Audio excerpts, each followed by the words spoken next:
Dan bukan hanya untuk bangsa ini Yesus itu mati. Kemudian Kayafas sebagai imam besar tahun itu bernubuat, Yesus harus mati untuk bangsa Israel. Mana dalilnya Yesus mati untuk Batak? Mana? Tak ada. Ini nubuatan yang terjadi. Orang Yahudi, orang Farisi berkumpul, mereka kemudian bermufakat membunuh Yesus. Apabila kita tidak membunuh Yesus, maka semua akan percaya kepada Yesus. Orang-orang Roma akan datang merampas dan mencuri dan menguasai bangsa kita. Jadi tujuan Yesus dibunuh itu adalah untuk membebaskan bangsa Yahudi, Yerusalem, dari tekanan bangsa Romawi, bukan untuk dosa warisan orang Batak. Assalamualaikum warahmatullahi wabarakatuh. Teman-temanku yang masih setia di channel ini, saya doakan semoga sehat selalu dan dilancarkan rezekinya. Kali ini kita bakal nonton dan reaksiin debat antara Islam dan Kristen, yang dimana diwakili oleh setiap debater handalnya. Tapi dalam perdebatan ini biasanya kayak gini tuh panas. Tapi santai aja, kita bakal bahas dengan asik dan gak pakai emosi. Jangan lupa, kita di sini bukan buat cari menang-menang. Selamat siang, Lai. Selamat siang, selamat siang. Siang. Udah, yuk kita diskusi apa temanya. Terserah sama Bang Juma. Aku hanya menyanggupi tantangan Bang Juma saja yang menantang semua orang-orang Kristen. Tapi yang saya tantang pendeta, Bung. Iya. Bukan jemaat ece-ece. Iya, artinya aku menyanggupi. Berarti pendeta ini, saudara saya ini pendeta. Oke ya? Oke, silakan angkat temanya yang Anda kuasai aja, jangan saya milih tema. Terserah, seluruh tema kau angkat, aku akan melayanimu. Itu, silakan. Oke, baik. Saya mau mengangkat Ulangan 21, bisa? Oke. Nomor bisa 2. aku bisa juga matikan kamera. Oh, nggak usah, aku buka kamera aja karena aku kan bukan pengecut. Coba silakan. Iya. Ulangan 21, 22, 23 bisa? Silakan saja. Dari Kejadian sampai Wahyu, dari surah Al-Fatihah sampai surah An-Nas, tanyakan kepadaku. Iya. Sudah bebas. Dari Kejadian sampai Wahyu, dari surah Al-Fatihah sampai surah An-Nas, tanyakan kepadaku. Silakan. Oke. Iya. Oke.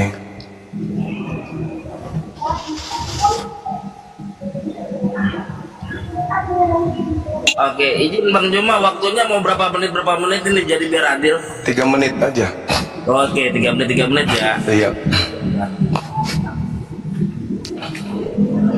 Yang di bawah mohon maaf ya, saudara muslim yang di bawah mohon maaf gak dinaikkan ya, karena memang baik takutnya kalian ikut ngomong, jadi dia minta satu lawan satu. Yang di bawah mohon maaf ya.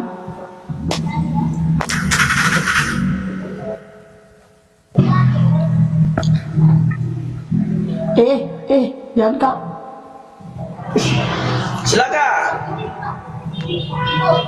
Sabar bang anak Batak itu Bang Juma lagi bikin itu kali tema YouTube-nya kali. Iya, bentar ya. Ya. Abang lagi bikin di YouTube, tenang aja. Bikin juga Batak di YouTube dulu loh. Udah dibikinnya dari tadi Ji. Udah dibikinnya dari tadi pas diskusi sama aku, jadi putarkannya. Baik. Siapa yang mulai ini? Anak Batak duluan, silakan anak Batak. Oke, baik. Horas, damai Kristus bersama kita. Salam kawan-kawan semua, salam aku ucapkan dari Kota Medan. Saya anak Batak kembali hadir menemui kawan-kawan di sosial media ini, di TikTok dan di YouTube anak Batak Fatwa untuk membicarakan kitab suci. Kawan-kawan, pada kesempatan kali ini aku menyanggupi tantangan si Juma yang menantang berdebat dengan orang-orang Kristen, pendeta, romo atau apakah semua ditantangnya. Nah, aku menyanggupinya. Pada kesempatan kali ini kami akan berbicara tentang kitab suci. Bagi kawan-kawan yang belum sanggup untuk menonton perdebatan lintas agama, silakan jangan ditonton. Bagi kawan-kawan yang belum punya nyali untuk menonton perdebatan lintas agama, silakan jangan ditonton. Tetapi awalnya saya memohon ampun dan memohon maaf dulu kepada kepolisian negara Republik Indonesia. Jangan tangkap saya lagi ya Pak Polisi ya, ini saya berdebat dengan si Juma. Tentu saja ini tidak bisa dibohongi. Ini adalah Bang Juma, seorang pendebat Islam ya. Saya meminta maaf kepada Kapolri, saya meminta maaf kepada Kapolda Sumut. Jangan tangkap saya ya. Ini kami sedang berdebat dengan Ustaz Juma.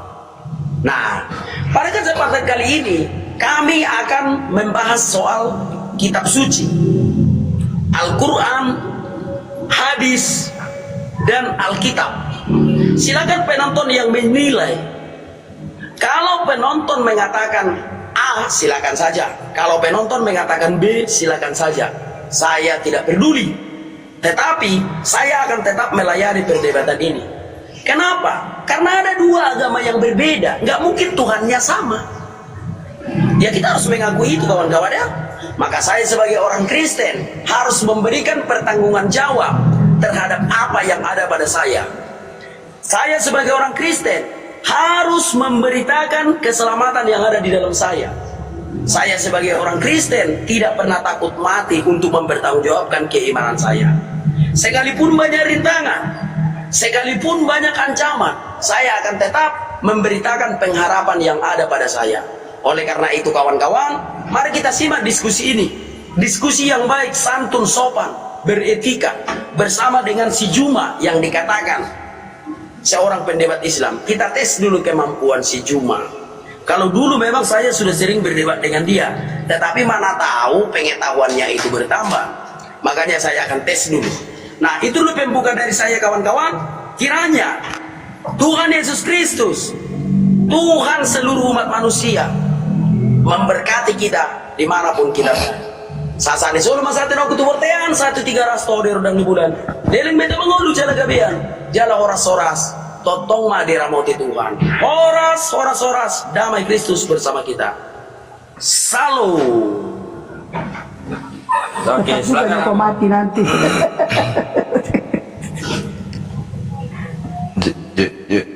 Ya, 3 menit. Udah? Silakan. Oke, baik. Bismillahirrahmanirrahim. Allah Subhanahu wa taala berfirman di dalam Al-Qur'an, "Walillahi ma fis samawati wa ma fil ardh. Yajziyal ladzi asa'u bima 'amilu wa jaziyal ladzina ahsanu bil husna." Milik Allah apa yang ada di langit dan apa yang di bumi. Dengan demikian Allah akan memberi balasan kepada orang-orang yang berbuat jahat sesuai dengan apa yang telah mereka kerjakan. Dan Allah akan memberi balasan kepada orang-orang yang berbuat baik dengan pahala yang lebih baik. Lalu kemudian di ayat lain, "Wa ma ya'tihim mir rasulin illa kanu bihi yastahzi'un." Setiap kali seorang nabi rasul datang kepada Bani Israel, mereka senantiasa memperolok-olokkan nabi dan rasul tersebut. Oleh karena itulah kemudian Allah di dalam Al-Quran senantiasa memberikan pemahaman kepada kita umat Islam bahwa Bani Israel ini adalah kelompok ya, orang yang dipilih oleh Allah. Kemudian Allah murka kepada mereka disebabkan karena mereka segolongan dari mereka kemudian itu ingkar terhadap kebenaran risalah para nabi. Nah, tadi saya mengajukan tema kepada saudara anak Batak, tapi dengan sombongnya kemudian dia menyerahkan kepada saya temanya. Tapi kita lihat pembukaannya, ternyata dia ingin membahas Al-Quran, hadis dan seterusnya. Inilah tipikal bulus, kelicikan yang sudah nampak terlihat. Padahal tadi saya sudah mengajukan sesuai dengan penolakan dia, dan dia setujui dari kitab Kejadian sampai Wahyu katanya. Lalu tanyakan kepada dia terkait dengan Al-Quran dari surah Al-Fatihah sampai Al-Ikhlas. Nah, ini orang ponga, orang yang buta seperti babi seruduk tembok. Saya ajukan ulangan 21 nomor 22 sampai 23. Apabila seorang berbuat dosa yang sepadan dengan hukuman mati, lalu ia dihukum mati, kemudian kau gantung dia pada tiang salib atau sebuah tiang, maka jangan mayatnya dibiarkan semalam-malaman pada tiang itu, tetapi haruslah engkau menguburkan dia pada hari itu juga. Sebab seorang yang digantung terkutuk oleh Allah, janganlah engkau menajiskan tanah yang diberikan Tuhan Elohim kepadamu menjadi milik pusakamu. Al-Quran surah An-Nisa ayat 157. Nabi Isa alaihissalam diselamatkan karena Nabi Isa tidaklah manusia terkutuk yang sepadan dengan dosa yang harus dihukum mati. Yang ingin saya tahu, saya ingin korek dari anak bata ini, benarkah ulangan 21 ini itu untuk Yesus, orang yang terkutuk? Demikian. Oke, silakan. Anak Oke, Batak baik. bisa. Apakah ulangan kitab Torah itu ya, itu kitab Torah yang ditulis oleh Musa, apakah itu untuk Yesus? Itu bukan hanya untuk Yesus, tetapi itu untuk seluruh umat manusia. Karena itu kan perintah. Di situ kan ada perkataan pembuka, apabila. Maka ketika Yesus disalibkan, maka mayat Yesus itu diturunkan oleh Yusuf orang Arimatea. Sama seperti saya, ketika saya disalibkan misalnya minggu depan di kota Medan ini, maka orang-orang Kristen akan menurunkan mayat saya. Jadi kalau Pak Ustadz berkata apakah itu untuk Yesus, itu bukan hanya untuk Yesus, itulah hukum untuk seluruh umat manusia. Apabila ada orang yang disalibkan, maka dia harus diturunkan. Semoga kau paham. Baik. Sekarang kau menggunakan kata-kata hewan ya, istilah B2 tadi kau ucapkan, enggak apa-apa, biarlah orang yang menilai dari gayamu berbicara. Kau sudah mulai cakap kotor. Tadi aku mengatakan kepadamu, silahkan kau tanyakan kepadaku dari Kejadian sampai Wahyu, dari surah Al-Fatihah sampai surah An-Nas. Aku tidak pernah menjadi seorang pengecut cuma. Semoga kau paham itu. Kalau untuk menjawab pertanyaanmu, aku tidak perlu memakai kata-kata kotor. Semoga kau paham ya. Nah baik, seperti biasanya di dalam perdebatan, aku hanya menanyakan satu pertanyaan saja. Dan selama ini memang belum ada ulama-ulama, belum ada orang-orang Islam yang mau atau mampu memberikan jawaban terhadap apa yang kutanyakan. Belum ada. Atau karena memang mereka tidak mau menjawab karena berpikir aku tidak berkompeten, bisa jadi. Atau karena mereka memang malas mengurusi hal seperti itu, bisa jadi. Nah sekarang aku tanyakan kepadamu, orang Islam itu selalu alergi dengan istilah anak Allah. Selalu itu, orang Islam alergi dengan istilah anak Allah. Nah pertanyaan saya, kenapa orang Islam alergi dengan istilah anak Allah?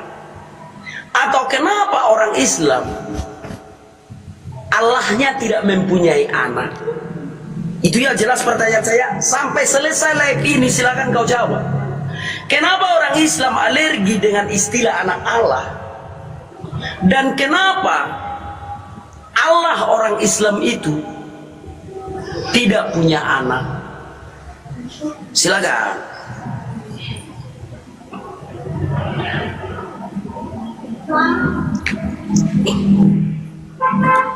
Oke, silakan Bang Juma, waktunya. Dulu Ya, bisa enggak? itu pertanyaan anak TK yang belum daftar TK. Lalu kemudian ketika saudara mengatakan babi seruduk tembok itu adalah kotor, bagaimana dengan orang yang makan babi? Berarti jauh lebih kotor. Pahami itu. Kalau babi seruduk tembok aja kau katakan jorok, kotor, bagaimana dirimu itu? Dan tiap hari makan babi, di dalam tubuhmu itu mengalir daging babi, darah babi, lemak babi. Sadari itu ya. Kemudian ketika Anda bertanya, kenapa tidak ada istilah anak Allah? Karena istilah anak Allah itu adalah tipu-tipuan gereja. Itu trik gereja untuk menipu umat Islam di Indonesia. Tak ada istilah anak Allah itu di dalam Bible original text. Anda baca Markus 1 nomor 1, di situ ada kebohongan, penipuan, laknatullah, dajjal alaih. Markus 1 nomor 1 itu tidak ada istilah anak Allah, hanya penambahan gereja, karena gereja itu adalah perpanjangan tangan setan. Gimana nih teman-teman? Seru kan? Sampai di sini udah mulai panas nih debatnya. Tapi kita tetap chill saja. Ingat, ilmu itu buat dipelajari, bukan buat pamer kekuatan. Al-Quran mengatakan lam yalid wa lam yulad. Allah tidak beranak dan tidak diperanakkan. Bilangan 23 nomor 19, Allah tidak diperanakkan oleh manusia dan bukan anak manusia. Allah bukan manusia dan bukan anak manusia. Pahami itu. Hosea 11 nomor 9. Tuhan itu bukan manusia sehingga dia punya anak. Pahami itu.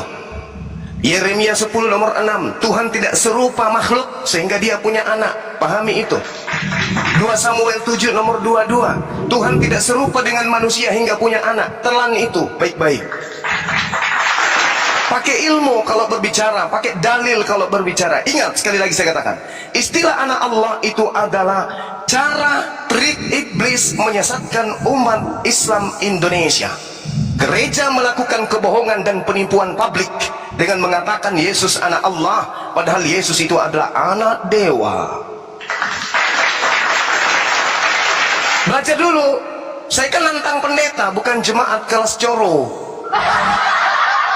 Ya, kemudian Anda mengatakan Ulangan 21 22 nomor 23, Anda mengatakan itu untuk seluruh umat manusia. Gepeng. Yang dimaksud Ulangan 21 di situ adalah orang yang melakukan dosa yang setimpal dengan hukuman mati.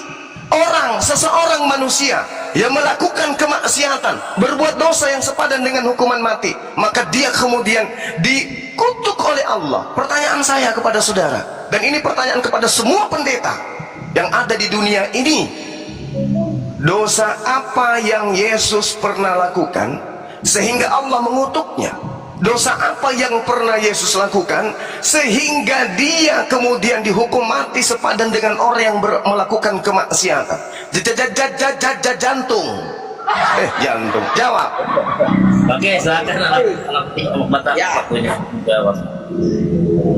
Kenapa tidak pernah ada kejujuran? Karena ada sesuatu yang ditutupi.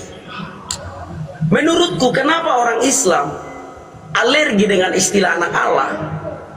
Al-Quran mengatakan karena Allah nggak punya istri.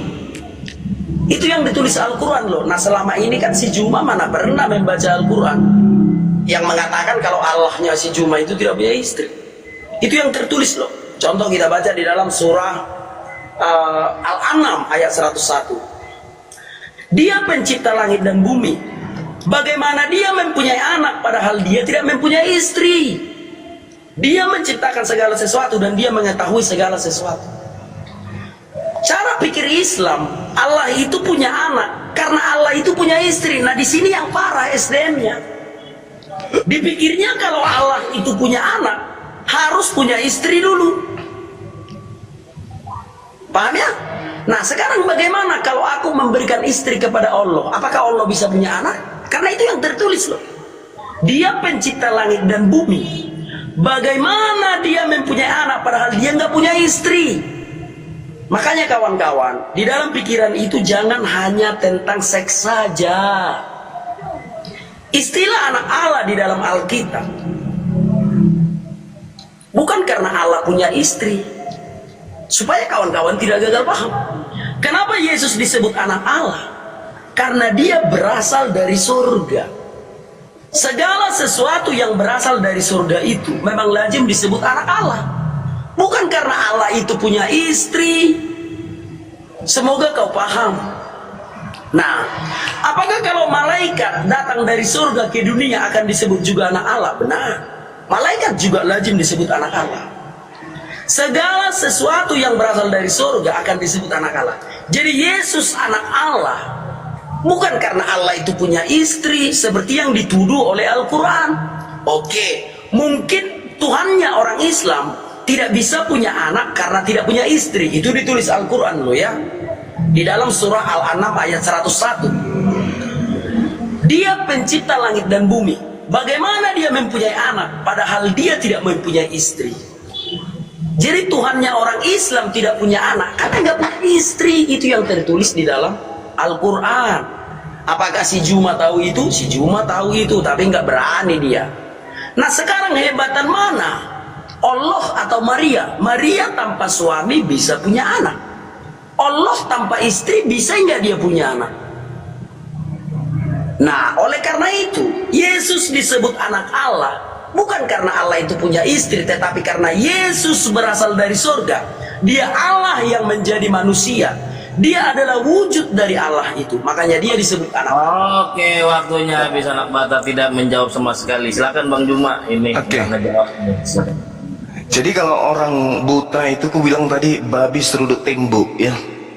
Ayat Al-Quran surah An-Nahl ayat 101 dibahasnya tanpa dia mengulang, tanpa dia mengetahui terjemahan dari ayat ke 100. Wa ja'alahu lillahi suraka al-jinnah wa halakahum wa haraku lahu banin wa banat bighairi ilmi subhanahu wa ta'ala amma yasifun. Dan mereka orang-orang kafir yang tulul menjadikan makhluk-makhluk selain daripada Allah menjadi sekutu-sekutu Allah, padahal mereka orang-orang kafir laknat yang kemudian tidak memahami bahwa Allah lah yang menciptakan segala sembahan-sembahan orang kafir. Dan mereka orang kafir itu berbohong dengan mengatakan Allah mempunyai anak laki-laki, mempunyai anak perempuan tanpa dasar pengetahuan. Kata Al-Quran, subhanahu wa ta'ala amma yasifun. Maha suci Allah yang maha tinggi dari sifat-sifat yang mereka gambarkan seperti itu. Ini penggambaran orang-orang kafir menganggap Tuhan punya anak. Itu tuyul namanya. Lalu masuk ke dalam ayat 101 iya betul. Apa yang dikatakan? Badi'us samawati wal ard anna yakunu lahu walada wa lam takul lahu sahiba wa khalaqa kulla syai' wa huwa bikulli syai'in alim. Sahib itu bukan istri, sahib itu bukan istri, sahib itu teman, sahib itu sahabat, bukan istri. Beda istri, beda sahib. Cuman supaya orang memahami, orang-orang kafir laknatul yang tulul bisa paham bahwa Tuhan tidak mungkin kemudian memiliki anak keturunan, disebabkan Tuhan itu tidak memiliki sahib, tidak memiliki teman, tidak memiliki pasangan. Tidak mungkin kemudian Tuhan itu punya anak. Sedangkan dikatakan di ayat selanjutnya, walikumullahu rabbukum la ilaha illahu. Itulah Allah Tuhan kamu, tidak ada Tuhan selain dia. Kalau ada Tuhan lain berarti ada dua Tuhan. Kalau ada Tuhan perempuan berarti ada dua Tuhan. Tuhan laki-laki, Tuhan perempuan. Kayak Tuhan kamu serupa dengan manusia, berarti Tuhanmu ada perempuan, ada juga laki-laki. Itu dewa-dewa itu. Makanya istilah dewa, dewi dan agama Kristen ini kan berasal dari Roma. Dewa, dewi. Al-Quran mengatakan la ilaha illahu, tidak ada Tuhan selain dia. Bagaimana mungkin dia punya pasangan untuk membuat keturunan, sedangkan Allah itu tidak ada Tuhan selain dia. Yesaya 44 nomor 24. Beginilah firman Tuhan penebusmu yang membentuk engkau sejak dari dalam kandungan ibumu. Akulah Tuhan yang menjadikan segala sesuatu yang seorang diri, membentangkan langit tanpa ada sahib, tanpa ada rekan, tanpa ada sekutu, tanpa ada sahabat. Pahami itu. Sedangkan Kristen ajaran paganisme Roma punya anak. Ingat pertanyaan saya. Ulangan 21 nomor 22 sampai 23. Ingat itu. Baik. Oke, dijawab ya, jawab Anak Batak, pertanyaan dijawab. Terkadang orang merasa sok pintar. Di situ bukan sohib, tapi sohibah. Itu sohibah. Nggak usah kepanasan cuma. Di situ bukan sohib, tapi sohibah. Jadi perempuan. Kau mau ngeles seperti apa lagi? Kementerian Agama Republik Indonesia juga menuliskannya pasangan. Pasangan perempuan. Mau tafsir mana kau lihat di situ istri? Mau tafsir mana kau buka? Kamu lebih hebat dari Menteri Agama. Itulah kau. Kalau cocok ke hatimu kau bilang benar. Kalau tidak cocok ke hatimu kau bilang salah. Coba buka Quran Kemenak supaya kau jangan berdusta cuma. Sekarang saya buka dulu Quran Kemenak. Di situ apa ya, teman atau apa ya? Sebentar ya. Gak apa-apa, lanjut aja waktunya. Biar jangan ada kebohongan kawan-kawan ya. Kita buka Quran Kemenak, Kementerian Agama Republik Indonesia. Kau kan selama ini kan membohongi orang sering sekali. Kita baca di dalam surah Al-An'am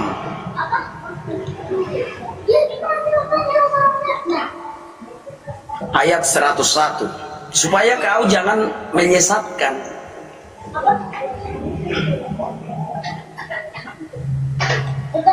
Nah, ini dia.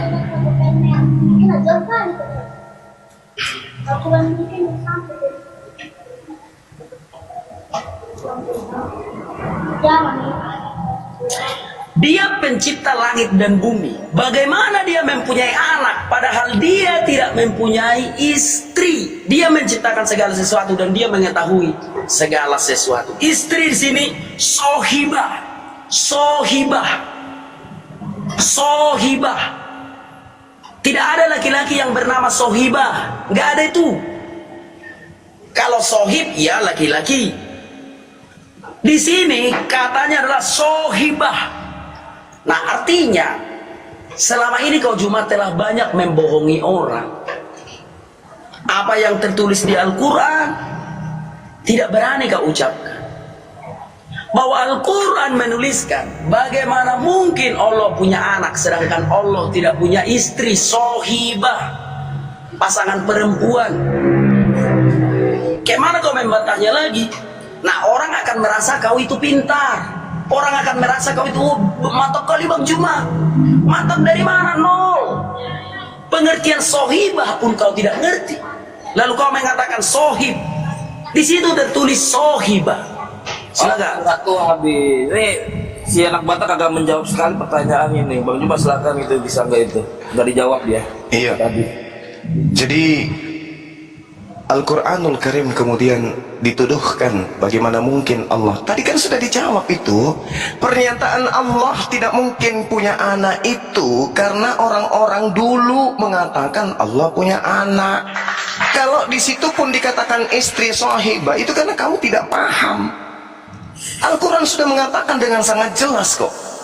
Yang dikatakan dalam surah Al-An'am itu adalah bagaimana kemudian Allah mengatakan bahwasanya pencipta langit dan bumi, bagaimana dia mempunyai anak padahal dia tidak memiliki sahabat, teman. Sahibah itu artinya teman.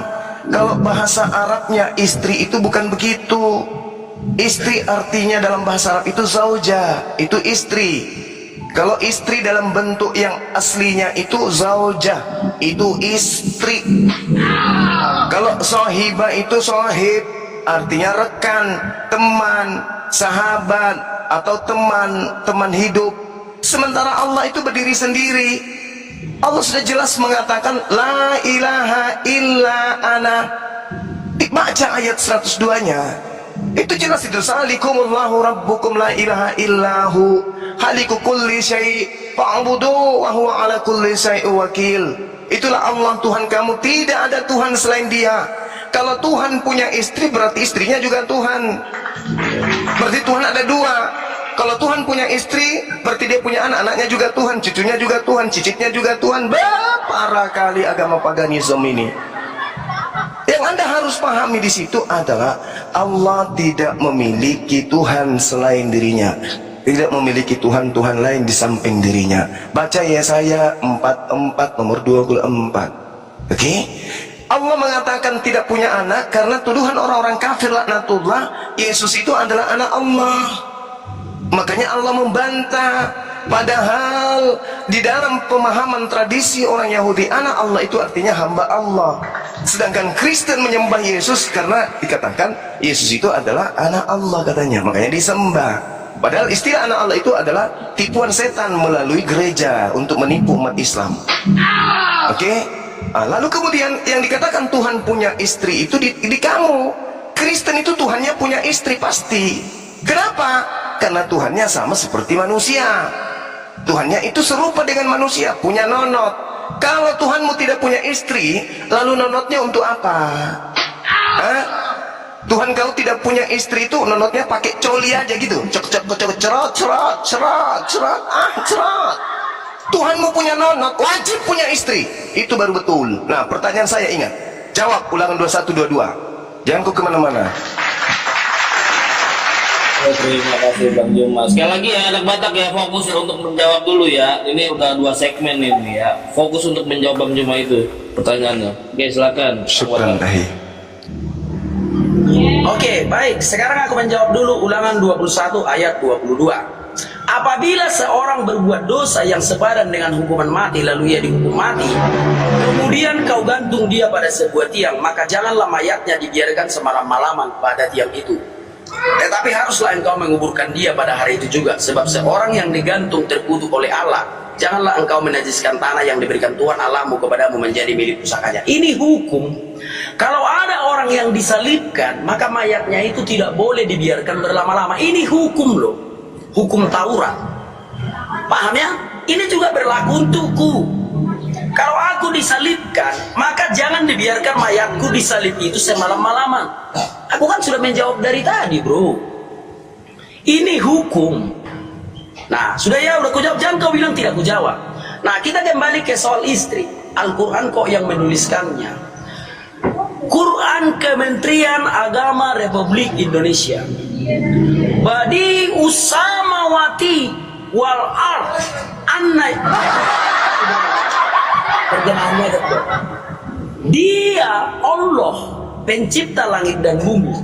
Bagaimana mungkin Allah mempunyai anak padahal Allah tidak mempunyai istri? Kementerian Agama Republik Indonesia. Kau mau lebih pintar dari Kementerian Agama?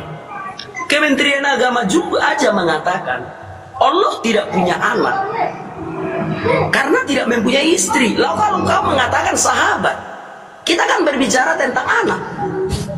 Nah, makanya di pikiran itu jangan hanya pencabulan saja.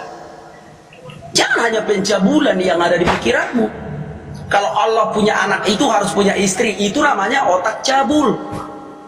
Yesus disebut anak Allah karena Allah hadir di dunia menunjukkan wujudnya. Yesus itu adalah wujud dari Allah itu.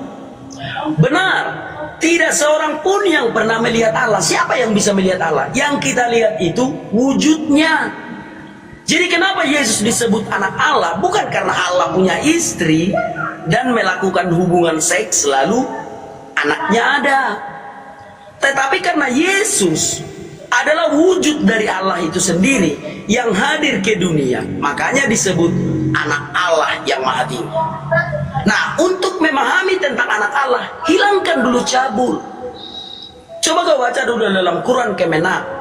Dia Allah pencipta langit dan bumi. Bagaimana mungkin Allah punya anak padahal Allah tidak punya istri? Dia menciptakan segala sesuatu dan dia maha mengetahui segala sesuatu. Makanya buyar pemahaman Islam tentang Yesus anak Allah. Karena asal dikatakan anak Allah, larinya ke istri karena di dalam pikiran hanya ada cabul. Oke, anak Batak. Terima kasih Bang Juma. Ini pertanyaan tadi jawabannya ngawur, nanti diulangi lagi. Iya, pertanyaan saya itu dosa apa yang dilakukan Yesus? Itu pertanyaan saya. Kalau Anda memahami sahib itu istri, sahib itu teman perempuan, dan seterusnya, apa yang salah di situ? Tidak ada yang salah. Cuman saya jelaskan kepada Anda, istri dalam bahasa Arab itu adalah zaujah. Tafsiran Kemenak mengatakan itu adalah Tuhan dalam bentuk feminin, dalam bentuk perempuan. Nah sekarang permasalahannya, apakah Tuhan itu punya sisi lain? Punya Tuhan lain dalam bentuk perempuan? Ada? Nggak ada. Karena Tuhan itu la ilaha illahu, tidak ada Tuhan selain Dia. Sudah sangat jelas itu. Kenapa kemudian ada konsep Yesus itu adalah anak Allah? Kenapa? Bukan karena Allah itu punya istri atau Allah itu punya teman, bukan. Tapi orang-orang Roma kala itu, orang-orang Kristen itu menganggap Yesus itu sebagai anak. Pahami itu. Dan menganggap Maria itu sebagai ibu Tuhan. Sekarang Anda membantah Katolik. Dulu Katolik menganggap Maria itu sebagai ibu Tuhan. Paham itu, belajar itu. Dan Katolik memahami itu karena berasal dari ajaran politeisme, di mana politeisme itu dewa-dewa itu punya istri, sehingga banyak di antara mereka dewanya itu separuh binatang, separuh manusia. Pahami itu. Yesus itu juga sama. Yesus itu dikatakan separuh Tuhan, separuh dewa, separuh manusia. paham itu. Yesus separuh manusia, Yesus separuh Theos. Dewa, Theos itu dewa. Kamu harus belajar itu. Sehingga pemahaman orang-orang ini, paganisme ini, dibantah oleh Allah. Bagaimana mungkin dia memiliki anak, padahal Allah itu tidak memiliki pasangan. Oke? Allah itu sendiri. Allah tidak memiliki kemudian keturunan. Sedangkan Yesus disebut sebagai anak Allah. Pemahaman orang Kristen, anak ayam adalah ayam, anak kambing adalah kambing, anak Tuhan adalah Tuhan, anak tangga adalah tangga. Itu pemahaman orang Kristen. Kenapa Yesus dituhankan? Karena dia anak Allah katanya. Yesus itu hamba Allah. Sehingga ini membantah kemudian Allah tidak mungkin punya pasangan, Allah tidak mungkin punya istri, Allah tidak mungkin punya sahabat, punya rekan, karena Allah la ilaha illahu. Nah, sedangkan Anda harus punya istri, Tuhan Anda itu karena punya nono. Kalau Jangan kabur, jangan kabur, jangan kabur Jum. Ada report. Ini ribur itu kabur. Mana ada kabur? Mana ada kata kabur Jangan curang, jangan curang, jangan main lapor-lapor, nanti Jangan kabur. ya. Juma, jangan kabur. Jangan lapor, jangan main lapor-lapor, nanti melaporkan ke Polda satu-satu ya. Loh, kenapa sampai ke polisi? Tadi kan udah minta izin sama polisi. Ya masalahnya Bang Jumanya dilaporkan, tengok itu.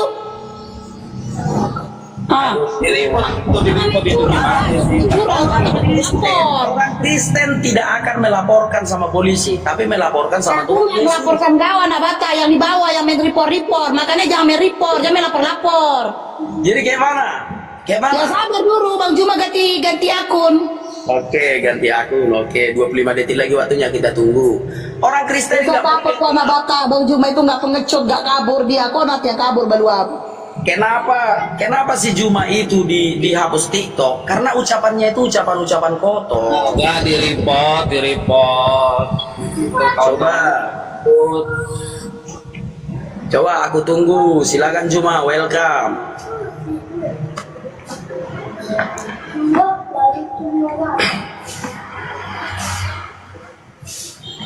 Silakan, kita tunggu. Jangan takut lah. Bukan takut, aku menunggu.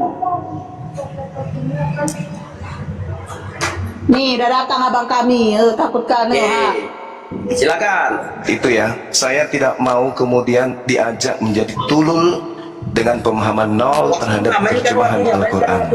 Oke, sekarang kita fokus kepada Yesus. Itu dosa apa yang Yesus lakukan sehingga dia dihukum terkutuk oleh Tuhan, di mana dosanya itu sepadan dengan hukuman mati. Tolong tunjukkan kepada saya, dosa apa yang Yesus lakukan sehingga dia dikutuk oleh Tuhan. Ingat Ulangan 21 nomor 22 sampai 23, Anda mengatakan itu untuk Yesus. Baik. Tunjukkan dosa apa yang Yesus lakukan. Silakan. Ya, sekarang aku menjawab. Dosa apa yang dilakukan Yesus? Tidak ada dosa yang dilakukan Yesus. Tetapi ketika dia datang ke dunia, dia harus menjalani segala hukuman itu. Karena untuk itulah dia datang ke dunia.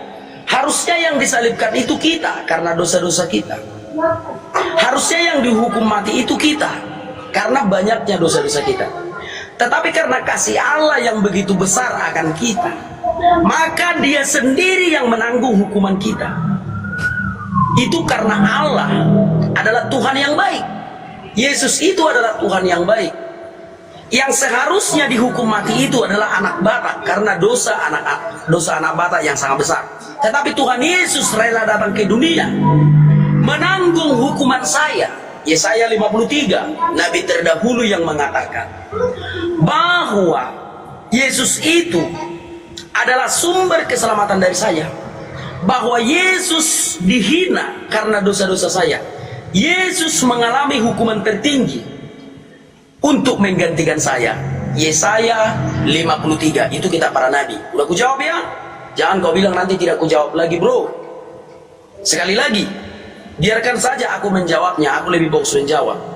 Aku bacakan dulu kepadamu kitab para nabi Yesaya 53. Siapakah yang percaya kepada berita yang kami dengar? Dan kepada siapakah tangan kekuasaan Tuhan dinyatakan? Sebagai taruk ia tumbuh di hadapan Tuhan, dan sebagai tunas dari tanah kering. Ia tidak tampan dan semaraknya pun tidak ada sehingga kita memandang dia. Dan rupa pun tidak sehingga kita menginginkannya. Ia dihina dan dihindari orang, seorang yang penuh kesengsaraan yang biasa menderita kesakitan. Ia sangat dihina sehingga orang menutup mukanya terhadap dia. Dan bagi kita pun dia tidak masuk hitungan. Tetapi sesungguhnya penyakit kita lah yang ditanggungnya, dan kesengsaraan kita yang dipikulnya. Padahal kita mengira dia kena tulah, dipukul dan ditindas Allah. Tetapi dia tertikam oleh karena pemberontakan kita. Ganjaran yang mendatangkan keselamatan bagi kita ditimpakan kepadanya, dan oleh bilur-bilurnya kita menjadi sembuh. Jadi sekali lagi, kenapa Yesus menjalani hukuman tertinggi? Apakah Yesus melakukan kesalahan? Yesus tidak melakukan kesalahan, tetapi dia menggantikan kita untuk mengalami hukuman tertinggi itu. Karena Yesus itu baik. Udah aku jawab ya? Nah sekarang, apakah kau lebih pintar dari Kementerian Agama Juma? Kementerian Agama mengatakan bahwa Allah Subhanahu wa Ta'ala tidak mempunyai anak karena tidak mempunyai istri. Baca di dalam Quran dengan jelas. Kalau kau mengatakan itu bukan istri, kau aja lah Menteri Agama. Oke, sudah habis. Silakan Bang Juma itu katanya jawabannya. Ya, Saya sudah katakan kepada Anda, cuman tidak ada alat di kepala Anda untuk menerima jawaban saya. Baca ayat sebelumnya. Allah mengatakan itu karena orang-orang terdahulu menganggap Tuhan itu punya anak. Maka dibantah oleh Al-Quran, karena mereka memahami bahwa Bapak itu punya istri bernama Maria. Itu ajaran terdahulu sebelum ente yang ke Islam-Islaman itu. Itu sudah terjawab. Mau dia punya istri, mau dia punya sahib, dia mau punya teman, sahabat, pasangan, tak ada masalah. Wong Yesus memang bukan anak Tuhan kok. Istilah anak Allah itu hanya tipuan gereja untuk menipu umat Islam yang awam. Pahami itu. Udah selesai. Nah sekarang tipuanmu, Yesaya 53 katamu. Wow, parah kali lah Oten ini. Yesaya 53 di situ ada kata kita. Kita itu siapa? Batak. Sebagai taruh ia tumbuh di hadapan Tuhan, sebagai tunas dari tanah kering. Ia tidak tampan dan semaraknya tidak ada, sehingga kita memandang dia. Kita itu siapa? Batak. Kita termasuk orang Batak di situ. Tuyul. Kita di situ hanya untuk Bani Israel. Makanya mulai baca dari Yesaya 52. Yesaya 51, 52, 53 hanya untuk Yerusalem. Berjaga-jagalah, kenakanlah kekuatanmu seperti pakaian Hai Sion, kenakanlah pakaian kehormatanmu Hai Yerusalem, kota yang suci. Sebab tidak seorang pun yang tidak bersunnah akan masuk ke tempatmu. Kebaskanlah debu daripadamu. Bangunlah hai Yerusalem yang tertawan. Tanggalkan ikatan-ikatan dari lehermu hai Putri Sion yang tertawan. Sebab beginilah firman Tuhan, kamu jual tanpa pembayaran, maka kamu akan ditebus tanpa pembayaran. Ini untuk Yerusalem paman, bukan untuk orang Batak. Kau suka-suka aja kau memfitnah kitabnya orang untuk kalian. Nah, kembali ke Ulangan 21. Anda mengatakan Yesus itu tidak punya dosa. Kalau Yesus tidak punya dosa, haram hukumnya dibunuh. Haram hukumnya dibunuh. Tetapi Kristen muncul ratusan tahun kemudian mengambil cerita penyaliban itu sebagai konsep penebusan dosa. Tradisi kejadian yang terjadi di tengah-tengah Yahudi dibawa ke Roma. Oh, diedit, dipermak sedemikian rupa. Kematian orang yang di atas tiang salib itu adalah untuk menebus dosa-dosa orang Romawi dan Yunani. Bah, parah kali ajaran kau itu. Tidak ada dosa bagi Yesus, haram hukumnya dibunuh. Oleh maka yang mati di atas tiang salib itu bukan Yesus. Kata Paulus, sebab ada tertulis, terkutuklah orang yang mati di atas tiang salib. Nah, yang mati di atas tiang salib itu dikutuk oleh Tuhan, dikutuk oleh Elohim. Apa salah Yesus? Tak ada. Kenapa dia dibunuh? Karena dosa-dosa kami. Parah kali. Tak ada itu manusia ditebus dengan membunuh manusia. Belajar lagi gondrong. Oke, silakan anak Batak. Hai, sekarang aku jawab. Kita di situ bukan orang Batak. Kau mengatakan itu hanya untuk orang Israel. Apa kau lupa perkataan Tuhan Yesus? Yesus itu Tuhan bukan hanya untuk orang Israel saja. Kenapa dia datang sebagai orang Israel? Karena keselamatan itu datang dari bangsa Yahudi. Yohanes 4 ayat 20, bukan dari bangsa Arab. Nggak ada keselamatan dari bangsa Arab. Alkitab mencatat keselamatan datang dari bangsa Yahudi, bukan dari bangsa Arab. Paham ya? Nah, lalu apakah itu juga untuk orang Batak? Baca Matius 28 ayat 19. Apa kata Tuhan Yesus? Jadikan seluruh bangsa murid, baptislah mereka atas nama Bapa dan Putra dan Roh Kudus. Semua bangsa harus dijadikan murid Yesus, termasuk bangsa Batak. Karena di dalam Matius 28 ayat 19 ini berbicara tentang segala bangsa, termasuk bangsa Batak, bangsa Jawa, bangsa Indonesia. Segala bangsa harus dibaptis menjadi murid Yesus. Paham ya? Nah, jadi itu bukan untuk orang Yahudi saja. Kenapa dituliskan di dalam Yesaya 52 untuk Yerusalem? Karena keselamatan itu datang dari bangsa Yahudi, bukan dari Arab. Loh, kenapa begitu anak Batak? Kenapa Tuhannya orang Kristen anti sekali dengan Arab? Ya karena Tuhan telah menyampaikannya di dalam Yeremia 3 ayat 2. Sebab pengajar-pengajar palsu itu berasal dari Arab. Coba aku bacakan dalilnya kepadamu. Yeremia 3 ayat 2. Yeremia 3 ayat 2. Layangkanlah matamu ke bukit-bukit gundul dan lihatlah, di manakah engkau tidak pernah ditiduri? Di pinggir jalan-jalan engkau duduk menantikan kekasih, seperti seorang Arab di padang gurun. Jadi tidak mungkin Tuhan memberikan keselamatan kepada Arab, karena Arab itu di dalam Alkitab berbicara tentang pencabulan, gitu ya, pencabulan. Mana dalilnya? Yeremia 3 ayat 2. Layangkanlah matamu ke bukit-bukit gundul dan lihatlah, di manakah engkau tidak pernah ditiduri? Di pinggir jalan engkau duduk menantikan kekasih, seperti seorang Arab di padang gurun. Engkau telah mencemarkan negeri dengan jinahmu dan dengan kejahatan. Jadi Arab itu identik dengan jinah. Di dalam Alkitab aku bilang ya, Arab itu identik dengan jinah. Arab itu identik dengan kejahatan. Tidak mungkin Tuhan memberitakan ketetapannya melalui Arab. Jadi harus melalui Yahudi, tetapi untuk seluruh bangsa. Nah, kembali ke pertanyaanku, kamu lebih pintar dari Kemenak. Kemenak mengatakan, bagaimana mungkin Allah mempunyai anak karena tidak punya istri? Oke, terima kasih. Nah, silakan nih Bang Juma ngawur kemana-mana nih ke Matius lah. Sudah saya jawab, mau istri mau pasangan itu tidak ada. Makanya Yesus itu bukan anak Allah, anak dewa dia, anak dewa. Udah tamat itu ya, tamat. Itu hanya pelampung aja supaya kamu itu bisa sehat. Yeremia 3 nomor 2 itu justru itu penghargaan kepada orang Arab, bukan menuduh orang Arab itu pencabulan. Di situ ada tanda titik. Saya bacakan samamu ya. Layangkanlah matamu ke bukit-bukit gundul dan lihatlah di manakah engkau tidak pernah ditiduri. Di manakah engkau tidak pernah ditiduri? Ya di Arab. Karena di Arab itu tidak ada pencabulan. Kalau kamu mau lihat pencabulan itu, lihat di Hakim-Hakim 19:24. Tetapi ada anakku perempuan yang masih perawan dan juga gundik orang itu, baiklah ku bawa keluar untukmu. Ya, keduanya untukmu. Perkosalah mereka dan berbuatlah dengan mereka yang kamu pandang baik, tetapi terhadap orang ini janganlah kamu berbuat noda. Dia rela kemudian anak gadisnya diperkosa.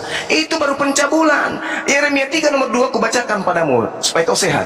Layangkanlah matamu ke bukit-bukit gundulmu dan lihatlah di manakah engkau tidak pernah ditiduri.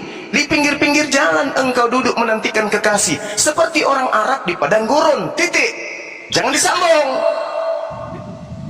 Maksudnya ayat ini, kamu tidur di pinggir jalan menunggu kekasihmu, kamu tidak pernah ditiduri seperti orang Arab, tidak saling meniduri. Berbeda dengan yang sebaliknya, yang kau anggap dewa itu. Dia mencabul di mana-mana, mencabul di mana-mana. Marilah kita memuaskan hawa nafsu sampai pagi, sampai ke anak-anak.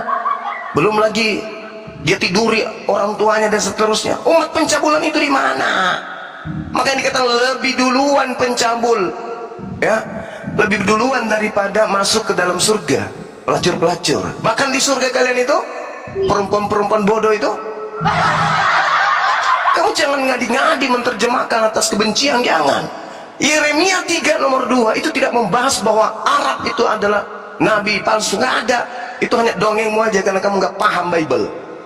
Saya ajarin samamu, Ulangan 21 itu kalau kamu mengatakan Yesus itu tidak punya dosa, berarti dia tidak punya kemudian keadaan di mana dia harus dibunuh. Yang harus dibunuh itu orang yang terkutuk. Siapa yang terkutuk pada saat itu? Siapa? Jangan kau bawa-bawa agama Romawi. Romawi itu muncul belakangan.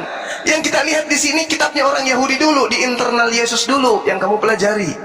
Apakah Yesus itu ada dosa?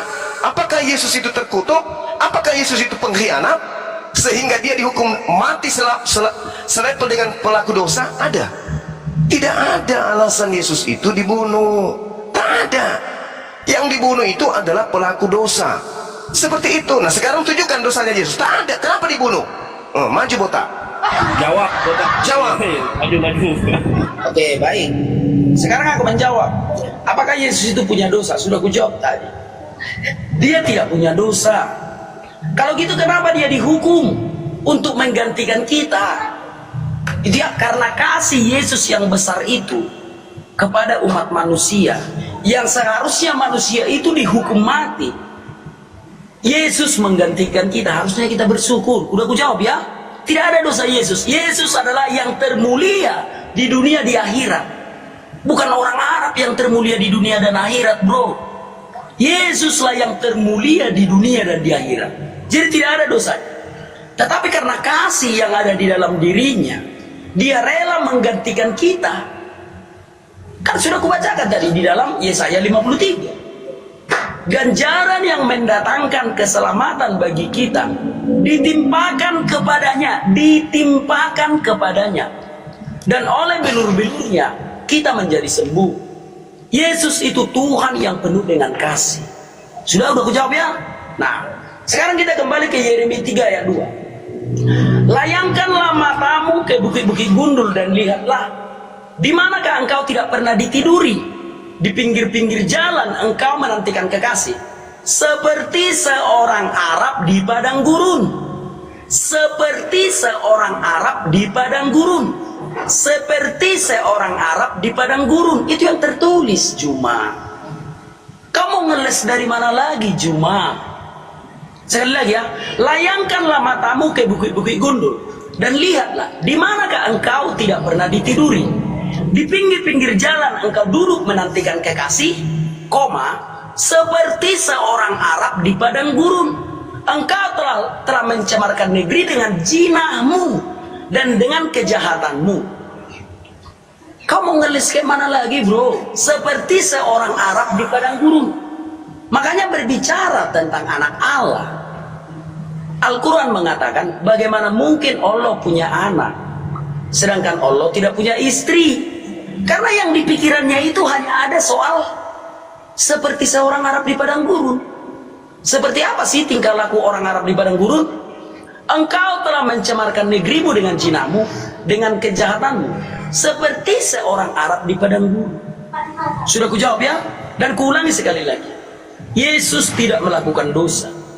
Nah kenapa Yesus dihukum mati padahal Yesus tidak melakukan dosa? Yesus sedang menggantikan kita. Untuk apa Yesus menggantikan kita? Karena dia penuh kasih. Yesus melihat kita manusia ini tidak mampu menanggung hukuman itu, maka dia datang untuk menanggung hukuman kita. Makanya Yesus dikatakan penebus manusia dari dosa. Semoga kau paham, Ustaz. Silakan. Silakan Bang Bima. Ulangan 21, Yesus tidak punya dosa. Dia nggak boleh dibunuh. Tidak boleh dibunuh dia. Kalau Yesus tidak punya dosa, berarti dia tidak dikutuk, berarti dia dihukum mati. Urusan dosanya orang Roma, Yunani, orang Kristen, orang Batak, ya urusanmu sendiri. Mana dalilnya di dalam kitabnya orang Yahudi bahwa Tuhan menghapuskan dosa-dosa orang Batak, manusia, dengan membunuh manusia yang suci? Mana? Tunjukkan dalilnya tuh. Itu cuman konsep paganisme Kristen.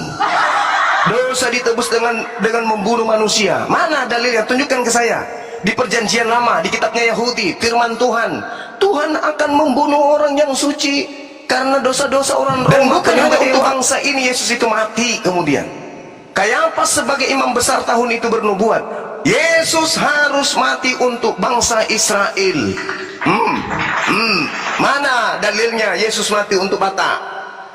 Mana? Tak ada. Ini nubuatan yang terjadi. Orang Yahudi, orang Parisi berkumpul, mereka kemudian bermufakat membunuh Yesus. Apabila kita tidak membunuh Yesus, maka semua akan percaya kepada Yesus. Orang-orang Roma akan datang merampas dan mencuri dan menguasai bangsa kita. Jadi tujuan Yesus dibunuh itu adalah untuk membebaskan bangsa Yahudi, Yerusalem, dari tekanan bangsa Romawi.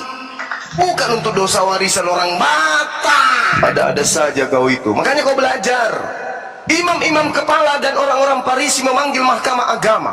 Mereka berkumpul dan berkata, apa yang harus kita perbuat? Yesus ini telah berbuat banyak mujizat. Apabila kita biarkan Yesus, maka orang Roma akan datang merampas tempat suci kita dan merampas bangsa kita. Tetapi seorang di antara dia, yaitu imam kepala, bernama Kayapas, mereka berkata, kalian tidak paham. Yesus itu harus mati untuk bangsa kita, supaya kita tidak dijajah oleh bangsa Romawi. Jadi tujuan Yesus mereka bunuh adalah untuk membebaskan Yerusalem dari tekanan penjajah Roma. Bukan untuk membebaskan orang Batak pemakan babi ini dari dosanya mereka. Meledak. Kau belajar dulu lah, belajar kau dulu. Jadi Ulangan 21 itu tidak ada sama sekali membahas orang Batak, orang Roma harus dibebaskan, tak ada. Yesus dibunuh itu hanya untuk membebaskan Bani Israel dari penjajahan Roma. Baca Yohanes 11 nomor 45 sampai 57. Ketika Yesus tahu dirinya mau dibunuh, Yesus ngumpet. Yesus lari ke padang gurun bernama Efram. Pahami? Belajar lagi. Maju kontrol. Batak. Silakan botak Batak. Salah. Baik. Yuk lanjut. Aku akan menjawab. Oke, step by step. Memahami Alkitab memang step by step. Artinya ada kemajuan Juma. Sekarang kau mengakui bahwa dia datang untuk membebaskan Yahudi. Dia disalib bukan karena dia berdosa, tetapi untuk membebaskan Yahudi. Ya, ada kemajuan. Yahudilah yang terutama yang harus kau pahami. Sekarang saya bacakan di dalam Yesaya 53. Siapakah yang percaya kepada berita yang kami dengar? Dan kepada siapakah tangan kekuasaan Tuhan dinyatakan? Sebagai taruk ia tumbuh di hadapan Tuhan, dan sebagai tunas dari tanah kering. Ia tidak tampan dan semaraknya pun tidak ada, sehingga kita menginginkan dia, dan rupa pun tidak sehingga kita menginginkannya. Ia dihina dan dihindari orang, seorang yang penuh kesengsaraan dan yang biasa menderita kesakitan. Ia sangat dihina sehingga orang menutup mukanya terhadap dia, dan bagi kita pun dia tidak masuk hitungan. Tetapi sesungguhnya penyakit kita lah yang ditanggungnya, dan kesengsaraan kita yang dipikulnya. Padahal kita mengira dia kena tulah, dipukul dan ditindas Allah. Tetapi dia tertikam oleh karena pemberontakan kita. Dia diremukkan oleh karena kejahatan kita. Ganjaran yang mendatangkan keselamatan bagi kita ditimpakan kepadanya. Oke, ada kemajuan. Artinya kau sudah mengakui. Tapi hanya untuk Yahudi saja, kan begitu? Bukan untuk orang Batak, kan? Oke, terima kasih. Nah, kalau gitu artinya memang benar Yesus itu datang menggantikan orang Yahudi. Dia disalibkan. Yang tadinya orang Yahudi lah yang disalibkan karena dosa-dosanya, maka Yesus datang untuk menggantikan orang Yahudi. Terima kasih Pak Ustaz. Kenapa ikut-ikutan orang Batak? Baca apa yang dikatakan Yesus di dalam Matius 28 ayat 19. Jadikan seluruh bangsa muridku, baptislah mereka atas nama Bapa dan Putra dan Roh Kudus. Jadikan seluruh bangsa. Jadi kalau kau mengatakan Yesus untuk hanya untuk orang Yahudi saja, benar, karena keselamatan itu datang dari bangsa Yahudi, bukan dari Arab. Nah, setelah keselamatan itu datang dari bangsa Yahudi, maka seluruh bangsa boleh menikmatinya. Maka setelah keselamatan itu dinyatakan untuk orang Yahudi, Tuhan Yesus berkata, jadikan seluruh bangsa muridku. Itu sesuai dengan apa yang dituliskan Nabi terdahulu di dalam Yesaya 60. Bangkitlah menjadi teranglah, sebab terangmu datang dan kemuliaan Tuhan terbit atasmu Israel. Sebab sesungguhnya kegelapan menutupi bumi dan kekelaman menutupi bangsa-bangsa. Tetapi Tetapi terang Tuhan terbit atasmu Israel, dan kemuliaannya menjadi nyata atasmu Israel. Bangsa-bangsa berduyun-duyun datang kepada terangmu, termasuk bangsa Batak dan bangsa Indonesia. Jadi benar keselamatan itu datang kepada bangsa Yahudi, dan setelah keselamatan itu ada di bangsa Yahudi, bangsa-bangsa datang kepada Yahudi, termasuk bangsa Batak dan bangsa Indonesia. Silakan. Silakan Bang Juma. Mulai ada kemajuan, mulai punya rasa malu. Mulai punya ada rasa malu. Orang Yahudi itu membunuh Yesus sepakat, bukan karena dosa waris dunia. Mereka sepakat membunuh Yesus untuk membebaskan mereka dari penjajahan Roma, bukan untuk dosa waris. Kau pula nebeng-nebeng di situ, nyamar-nyamar seperti domba padahal serigala. Mulai tahun itu maka Kayafas bernubuat bahwa Yesus akan mati untuk bangsa Israel. Itu Anda harus paham. Maka mulai dari hari itu juga mereka sepakat untuk membunuh Yesus. Untuk apa Yesus dibunuh? Untuk kemudian membebaskan Romawi dari perbudakan, membebaskan Yahudi dari perbudakan Roma. Nggak ada hubungannya dengan Kristen, Batak, ada hubungannya, nggak nyambung pula kau. Nah, kalau kemudian Tuhan sudah mengatakan bahwasanya yang terkutuk mati itu adalah orang yang berdosa.